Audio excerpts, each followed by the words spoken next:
बच्चों, आज हम अपनी संस्कृत की पाठ्य पुस्तक पाठ 10 जिसका नाम है वरम बुद्धिर्ना सा विद्या, अर्थात जिसकी बुद्धि को अपनाओ केवल विद्या को नहीं। ये एक पंचतंत्र की रोचक कथा है जिसमें हमें ये बताया गया है कि हमें विद्या के साथ साथ बुद्धि का भी प्रयोग अवश्य करना चाहिए। आइए सर्वप्रथम हम इसका एक हिंदी रूपांतरण देखते हैं। चार ब्राह्मण। एक गांव में 4 ब्राह्मण रहते थे। उनमें से 3 ब्राह्मणों ने अनोखी विद्याएं सीख रखी थी, जबकि एक को कुछ खास नहीं पता था। इसी वजह से बाकी तीनों उसे अज्ञानी और निरा मूर्ख समझते थे। एक बार 3 विद्वान ब्राह्मणों ने शहर जाकर कुछ धनोपार्जन करने का विचार बनाया। उन्हें जाता देखकर चौथा ब्राह्मण भी साथ जाने का आग्रह करने लगा। तुम हम विद्वानों के साथ जाकर क्या करोगे? तुम्हें तो कोई ऐसी विद्या भी नहीं आती जिससे तुम धनोपार्जन कर सको। हाँ, जाओ, लौट जाओ। तीनों ने उसे लगभग डांटते हुए कहा। मैं तुम लोगों के काम कर दिया करूंगा, कृपया मुझे ले चलो। चौथा ब्राह्मण आग्रह करते हुए बोला। काम कराने की लालच में सभी उसकी बात मान गए और वो भी साथ साथ चल पड़ा। शहर जाते वक्त रास्ते में एक घना जंगल पड़ा। चलते चलते उन्हें एक जगह ढेर सारी हड्डियां बिखरी दिखाई पड़ती हैं। सभी वहीं रुक जाते हैं और इस बात को लेकर विवाद हो जाता है कि यह हड्डियां किस जानवर की हैं। तभी एक ब्राह्मण बोलता है, चलो बेकार की बहस बंद करो, मैं अभी अपनी तंत्र विद्या से इन हड्डियों को जोड़ देता हूँ। और देखते देखते एक शेर का कंकाल तैयार हो जाता है। यह देख दूसरा ब्राह्मण अपनी विद्या का प्रदर्शन कर सबको प्रभावित करना चाहता है और उस कंकाल में मांस व चमड़ी लगा देता है। अब भला तीसरा ब्राह्मण कहाँ पीछे रहने वाला था। वह हंसते हुए बोला, तुम सब ये क्या बचकानी हरकतें कर रहे हो? मैं दिखाता हूँ असली विद्या। मैं इस शेर में अभी प्राण फूंक इसे जीवित कर देता हूँ। और ऐसा कहकर वह मंत्रोच्चारण करने लगता है। ठहरो, ठहरो! चौथा ब्राह्मण जोर से चीखता है, तुम ये क्या कर रहे हो? अगर ये शेर जीवित हो गया तो... अभी वो अपनी बात पूरी भी नहीं कर पाता है कि मंत्रोच्चारण कर रहा ब्राह्मण उस पर गरज पड़ता है। मूर्ख, अल्प बुद्धि, विद्वानों के बीच अपनी जुबान दोबारा मत खोलना। और वह पुनः मंत्र पढ़ने लगता है। चौथा ब्राह्मण समझ जाता है कि यहाँ कोई उसकी बात नहीं मानेगा और वह तेजी से भागकर एक पेड़ पर चढ़ जाता है। उधर मंत्र की शक्ति से शेर में प्राण आ जाते हैं। शेर तो शेर है, हिंसक, घातक, प्राणनाशक। वह क्या जाने उसे किसने बनाया, क्यों बनाया? वह तो बस मारना और खाना जानता है। देखते देखते शेर ने तीनों ब्राह्मणों को मार डाला और अपना पेट भर घने जंगलों में ओझल हो गया। चौथा ब्राह्मण सही समय देखकर गांव की तरफ वापस लौट गया। वह मन ही मन सोच रहा था, ऐसा ज्ञान किस काम का जो इंसान की सूझबूझ और समझदारी को क्षीण कर दे। दोस्तों, कभी भी अपनी पढ़ाई लिखाई का घमंड नहीं करना चाहिए और अपने आगे दूसरों को मूर्ख नहीं समझना चाहिए। आइए अब हम इसका संस्कृत से हिंदी अनुवाद करना देखते हैं। एकस्मिन् नगरे चत्वारः ब्राह्मणपुत्राः परस्परं मित्रभावेन वसन्ति स्म। तेषु 3 शास्त्रपारंगताः परन्तु बुद्धिहीनाः आसन्। एकस्तु बुद्धिमानः परं शास्त्रपराङ्मुखः आसीत्। तस्य नाम सुबुद्धिः आसीत्। विद्या अध्ययनेन तस्य रुचिः न आसीत्।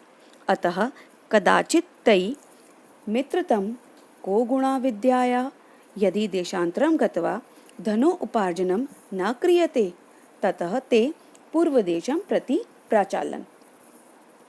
इसमें एक नगर में 5 ब्राह्मण पुत्र रहते थे, बिल्कुल परस्पर मित्र भाव की तरह, यानी कि जो चारों ब्राह्मण थे वो बहुत ही मित्रता के साथ रहते थे।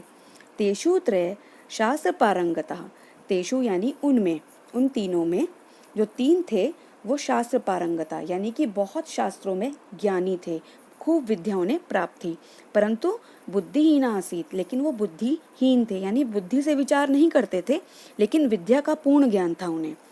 एकमस्तु बुद्धिमानः परम शास्त्र परांगमुख आसीत, और उन चारों में एक बुद्धिमानः यानी बहुत बुद्धिमान तो था, परंतु शास्त्र परांगमुख आसीत। शास्त्र परांगमुख का अर्थ होता है कि वह अनपढ़ था। तस्य नाम सुबुद्धि आसीत, उसका नाम सुबुद्धि था। विद्या अध्ययनेन तस्य रुचि न आसीत, विद्या अध्ययन करने में उसकी रुचि नहीं थी। अतः कदाचित तई मित्रतम को गुणा विद्याया यदि देशांतरम कृत्वा धनोपार्जनम न क्रियते। उन्होंने कभी उन सब ने यही विचार किया कि इस विद्या का क्या लाभ यदि देशांतरम यानी अन्य देशों में जाकर, गत्वा का अर्थ होता है जाकर के, धनोपार्जनम ना क्रियत यानी हमने धन को नहीं कमाया, यानी कि अगर हमारे पास इतनी विद्या है और सब कुछ है तो हम दूसरे देशों में जाकर क्यों ना धन कमाएं। ततः ते पूर्व देशम प्रति प्राचाल्यम, तब वे पूर्व देश की ओर चले। तथा अनुत्तिष्ठे ते मार्गे अट्टवा कानिचित अस्थिनी अपश्यन, वैसा करने पर तय यानी उन सब को मार्ग में, अट्टवा, अट्टयावा का अर्थ होता है वन में, यानी कि वन में कानिचित यानी कुछ अस्थियां अपश्यन देखी।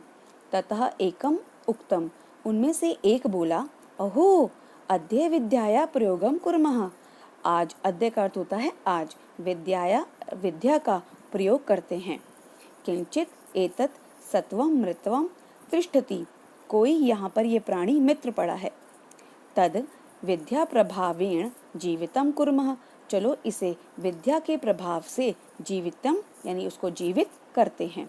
अहम अस्थिनः संचयम करोमि, मैं अस्थि संचय यानी कि जो जानवर या प्राणी वहाँ पर मृत पड़ा था उसकी जो अस्थियाँ थी, बॉडी पार्ट्स थे उसकी अस्थियों के, वो संचय करता हूँ, इकट्ठे करता हूँ।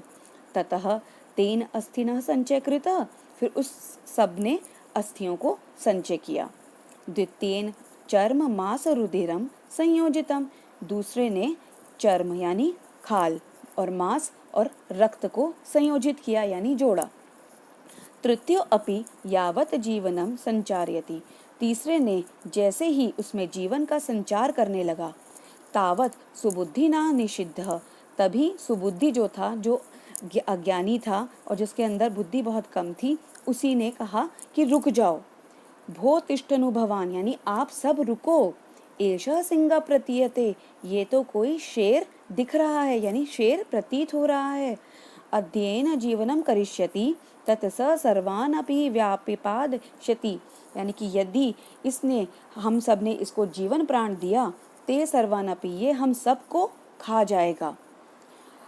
इति श्रुत्वा तेन कथितम, यह सुन करके तीनों बोले, धिक मूर्ख, अरे मूर्ख, ना अहम विद्या विफला करोमि, हमारी इस विद्या को विफल मत करो। तत् सुबुद्धि अवदत्, तब सुबुद्धि बोला, तर्हि प्रतीक्षेव क्षणम एकम यावद अहम वृक्षम आरोहमि, तभी बोला है तो प्रतीक्षेव, प्रतीक्षा करो जरा एक क्षण, यावत जब तक मैं वृक्ष पर चढ़ जाऊं। इति कथित्वा स वृक्षम आरोहत, ऐसा कहकर वह वृक्ष पर चढ़ गया। तदा तृतीयेन ब्राह्मणेन यावद अस्मिन् प्राणः संचारिता, जैसे ही तीसरे ब्राह्मण ने उसमें प्राण संचारित किए यानी उसके अंदर प्राण डाले, तावत तेन जीवितेन सिंहेन त्रयो अपि व्यापितम, और जैसे ही वह सिंह जीवित हुआ तीनों को खा गया। तत्पश्चात सुबुद्धि वृक्षाम अवतीर्य गृहम गतः, उसके पश्चात सुबुद्धि जो था वृक्ष से उतरकर, अवतीर्य का अर्थ होता है उतरना, वृक्ष से उतरा और गृहम गतः और घर चला गया। अतः सत्यमेव कथ्यते, अतः सत्य ही कहा गया है। वरम बुद्धिर्ना सा विद्या विद्याया बुद्धिरुत्तमः, बुद्धिहीना विनिशन्ति यथा ते सिंहकारकः, अर्थात वरम बुद्धि सा विद्या, यानी बुद्धि को अपनाओ, सा विद्या केवल विद्या को नहीं, विद्यायाः बुद्धिरुत्तमः, क्योंकि विद्या से बुद्धि उत्तम है। बुद्धिहीना विनश्यति, बुद्धिहीनों का हमेशा विनाश होता है।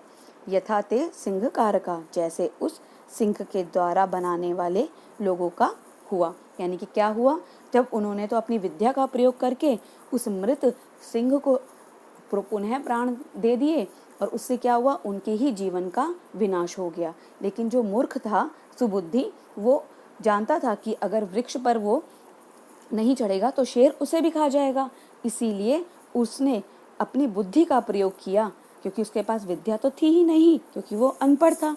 उसने बुद्धि का उपयोग करके पहले वो वृक्ष पर चढ़ गया, फिर उसके बाद उसने कहा ठीक है। अब इस प्रकार उसने अपनी बुद्धि का प्रयोग करके अपने प्राणों की रक्षा की। तो इसी प्रकार विद्या होना आवश्यक है, लेकिन बुद्धि का भी होना हमारे लिए उतना ही आवश्यक है।